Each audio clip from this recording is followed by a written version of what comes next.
వి gold trusted gold buyers మీరు తాకట్టు పెట్టిన బంగారాన్ని విడిపించి ఈ రోజు ఉన్న మార్కెట్ ధరకు కొనబడును.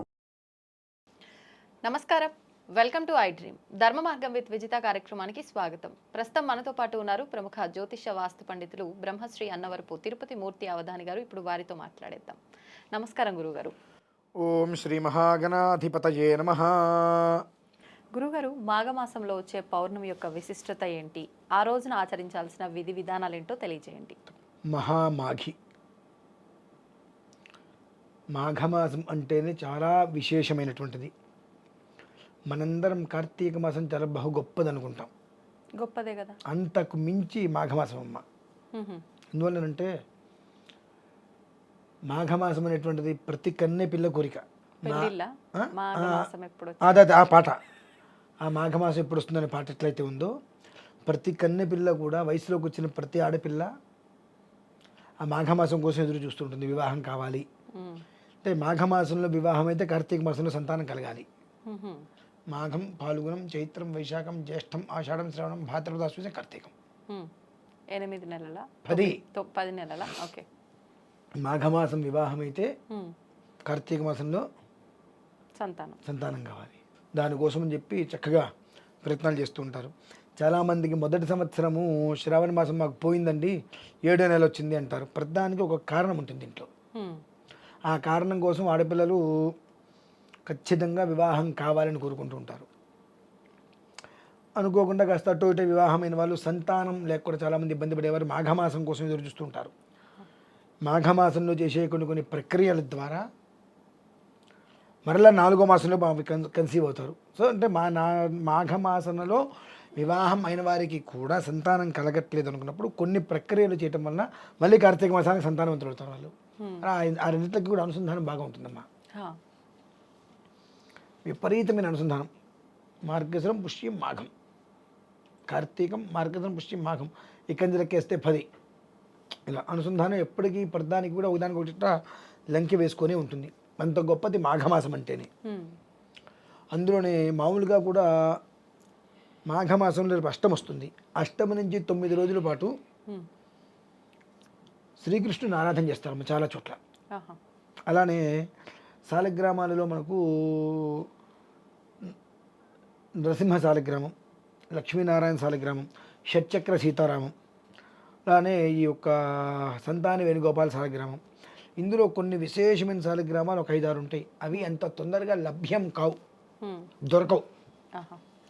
శాలిగ్రామములు మామూలుగా దొరుకుతూ ఉంటాయి, కానీ ఈ లక్ష్మీనారాయణం కావచ్చు, నరసింహం కావచ్చు, షట్చక్ర సీతారామం కావచ్చు, సంతాన వేణుగోపాలం కావచ్చు, ఈ 4 అంత తొందరగా ఎక్కడ దొరకవు. రేరు, చాలా రేరు. అది ఉన్న చోట దాన్ని దర్శనం చేసుకున్న వారికి అదృష్ట పంట పడుతుంది. ఆ 4 మామూలుగా ప్రతి ఇళ్లలో మా ఇళ్లలో చిన్న చిన్న శాలిగ్రామాలు ఉంటుంటాయి, కానీ ఈ 4 అనేటువంటిది యోగోధ్యానం సదా సాంఖ్యమింతో యోగం ఉంటే కానీ ఉండవు.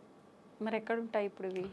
వెతకడమే, పడేసేసి ఎక్కడున్నాయి కొట్టుకోవడం, వెతుక్కోవడం. అట్లా అంటే అన్ని చుట్లు అన్ని దొరకవు. అది ఉన్న చోట యోగంగా మనం భావించుకొని అక్కడికి నమస్కారం చేసుకోవడమే. ఈ 4 శాలిగ్రామాలు లక్షలు పోసినా దొరకడం కష్టం. ముందు దొరికినా వాటిని మనం మెయింటైన్ చేయడం కష్టం. దానికి అంత శక్తి అవసరం ఆ విధానం వల్ల. అలానే అది పౌర్ణమి రోజు నాడు కొన్ని చోట్ల కృష్ణ పరమాత్మకి కళ్యాణం చేస్తారు. లోక కళ్యాణంతో ముడిపడి ఉంటుంది అది. మాఘమాసం అనేటువంటిది చాలా మార్గాలకు దారితీస్తూ ఉంటుంది. అందులోనూ ఇప్పుడు చూడండి, మనకి మాఘమాసంలో ఎన్ని అద్భుతాలు జరుగుతున్నాయో. 2వ తారీఖు వసంత పంచమి, 4వ తారీఖు రథసప్తమి, 5వ తారీఖు నుండి భీష్మాష్టమి నుంచి ప్రారంభం చేస్తే భీష్మ ఏకాదశి, భీష్మ పంచకం అని వస్తుంది 12 వరకు. అష్టమి నుంచి 12 వరకు భీష్మ పంచకం అని వస్తుంది. ఇదే కించి 9 రోజుల పాటు పౌర్ణమి వరకు శ్రీకృష్ణ పరమాత్మకి అత్యంత ప్రీతికరమైనటువంటిది ఏదైతే కనుక శాలిగ్రామం అనేది ఉన్నదో, సంతాన వేణుగోపాల శాలిగ్రామం, దానికి ఆరాధనలు. పౌర్ణమి రోజు నాడు రాధా కళ్యాణం చేస్తారు, అంటే శ్రీకృష్ణుడికి కళ్యాణం చేస్తుంటారు కొన్ని చోట్ల. ఇదే మాఘమాసంలో మహాశివరాత్రి. మరి ఇది యోగం కదమ్మా. మాఘమాసమే మహాపుణ్యమైంది. అందులోనూ మహామాఘి ప్రతి ఒక్క మనిషి అమ్మ సరే అష్టమి నుంచి పౌర్ణమి వరకు సంతాన వేణుగోపాల స్వామి ఆరాధన చేసుకున్న తర్వాత ఆరాధన పౌర్ణమి రోజు నాడు సముద్ర స్నానం, ఎక్కడైనా సరే సముద్ర స్నానం, లేదా హంసల్ దేవి పాలకాయ తిప్పానందమ్మ, అక్కడ సంతాన వేణుగోపాల స్వామి ఆలయం ఉంది, వందల సంవత్సరాల క్రితంది. అక్కడ మంచి ఉత్సవాలు చేస్తారు. అక్కడ హంసల్ దేవిలో సముద్ర స్నానం చేసి స్వామివారికి దర్శనం చేసుకొని గీతాపారాయణ చేసుకొని సాయంత్రం చక్కగా సంధ్యా సమయంలో అస్య శ్రీ విష్ణోర్దివ్య సహస్రనామ స్తోత్ర మహామంత్రస్య శ్రీ వేదవ్యాసో భగవాన్ ఋషి అనుష్టుప్ఛందః శ్రీ మహావిష్ణు పరమాత్మ శ్రీమన్నారాయణో దేవత అనుకుంటూ చక్కగా విష్ణు సహస్రనామ పారాయణ చేయగలిగితే అంతకు మించిన పుణ్యం లేదమ్మా. పౌర్ణమి రోజు నాడు అంటే సముద్ర స్నానం చాలా విశేషం. ఎప్పుడు పడితే అప్పుడు మన వాళ్ళందరూ కూడా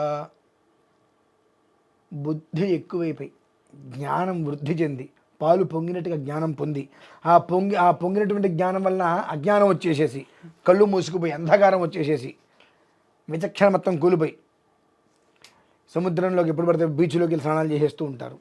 సముద్ర స్నానం ఎప్పుడు పడితే ఎప్పుడు చేయకూడదు. దానికన్నీ కొన్ని రోజులు ఉంటాయి. ఆ రోజుల్లో మాత్రమే మేము బీచ్లో ఆడుకుంటామండి, బీచ్లో ఆడుకుంటున్నప్పుడు వచ్చేటువంటి కష్టాలకి దేవుడు మాకేం సుఖాలు చేయట్లేదు, మేము పూజలు చేస్తున్నాం, మాకు మమ్మల్ని పట్టించుకోవట్లేదు అనకండి. మరి మీ మాట అనకూడదు. మేము మాత్రం బీచ్ల్లోకి వెళ్తాం, తిరుగుతాం, బీచ్లో కూర్చుంటాం, మాకు అమావాస్యలతోటి వాటితో పట్టింపులు లేవు, మీ అంతే మూఢనమ్మకం, మేము వెళ్తాము. నీవు అలా వెళ్ళినప్పుడు నీకు రాని దాని గురించి ఆలోచించద్దు. ఇంకా అంటే నియమాలు ఉంటాయి. సముద్రంలో ఎప్పుడు వెళ్ళాలి, ఎప్పుడు స్నానం చేయాలి. రామేశ్వరంలో మాత్రమే 360 రోజులు చేయడానికి అర్హత, ఇంకెక్కడ లేదు. ఆ మహామాఘి రోజు నాడు పౌర్ణమి రోజు నాడు సముద్ర స్నానానికి మంచి యోగం. ఆ రోజు నాడు స్నానం చేసుకొని విష్ణు సహస్రనామ పారాయణ చేసుకోగలిగితే అమ్మ స్వామివారు ఎదురుకుండా ప్రత్యక్షమైనట్టుగా మనకు ఆ భావన కలుగుతుంది. విష్ణుమూర్తి పరమేశ్వరుడు ఇద్దరు కలిసి సంతాన రూపంలో వస్తారమ్మా 4 మాసాల అనంతరం. ఎప్పుడైతే అష్టమి నుంచి పౌర్ణమి వరకు ఒక సంతాన వేణుగోపాల సాలగ్రామానికి ఆరాధన చేసుకొని కుదిరితే సముద్ర స్నానం లేదంటే నదీ స్నానం చేసి సంధ్యా సమయంలో విష్ణు సహస్రనామం పారాయణ చేస్తే శివకేశవుడు ఇద్దరు కూడా ఆ ఇంట్లో ఆ ఇంటి ఇల్లాల యొక్క గర్భంలో జన్మిస్తారమ్మా. అంతకుమించి కావాల్సిందని చెప్పండి. అంటే మనం ఎందుకు చెబుతామంటే ఇవన్నీ 100 మంది విని ఒక్కళ్ళు ఆచరించిన ఆనందం కదా అని చెప్పి ఇందాక అనుకున్నాం మనం. సుదర్శన సాలిగ్రామం, లక్ష్మీ నరసింహ సాలిగ్రామం, నారాయణ సాలిగ్రామం, సంతాన వేణుగోపాలం కావచ్చు, షట్చక్ర సీతారామం, ఇటువంటివి 4, 5 విశేషమైనవి. లక్ష్మీనారాయణ, లక్ష్మీ నరసింహ 2 విడివిడిగా విధాలుగా ఉంటాయి. ఇవి 4 పంచమ స్థానంలో 5 కాబట్టి ఇవి మ్యాక్సిమం దొరకవు. లక్షల రూపాయలు పెట్టినా మీకు దొరకవు, కష్టం. ఎక్కడో ఈశ్వరానుగ్రహం వల్ల అనాది నుంచి వచ్చేటువంటి కొన్ని ప్రాంతాలు ఉంటాయి. అక్కడ వాళ్ళ ఇళ్లలో తరతరాలుగా అవి సంప్రాప్తమవుతూ ఉంటాయి. దానికి ఉండేటువంటి శక్తి విశేషంగా ఉంటుంది. కనుక అది ఎక్కడుందో గ్రహించుకొని దాన్ని ఆరాధన చేసుకోవడం అనేటువంటిది చాలా అత్యంత శ్రేయస్సం అది. కాబట్టి ఇప్పుడున్న నడుస్తున్నటువంటి పరిధిలో మనకు సంతాన వేణుగోపాల సాలిగ్రామం అనేటువంటిది అత్యంత ప్రామాణికం. స్త్రీ ఎవరైతే సంతానం అందక, సంతానం దొరకక, గర్భస్రావంతో భయపడుతూ గర్భస్రావాలు అవుతూ నిలబడలేకపోతున్నారో వారందరికీ కూడా ఈ ఒక అష్టమి నుంచి పౌర్ణమి వరకు కూడా చక్కటి శుభయోగ పర్వదినాలమ్మా. దీన్ని చేతులారా వాళ్ళు ఆహ్వానించుకొని దాన్ని ఆస్వాదించి ఆ ఆనందాన్ని పొంది స్వయంవారి అనుగ్రహంతో చక్కటి వంశోద్ధరణ చెందాలని కోరుకుంటాను నేనైతే. అది విషయం. ధన్యవాదాలు గురుగారు. పరమేశ్వర.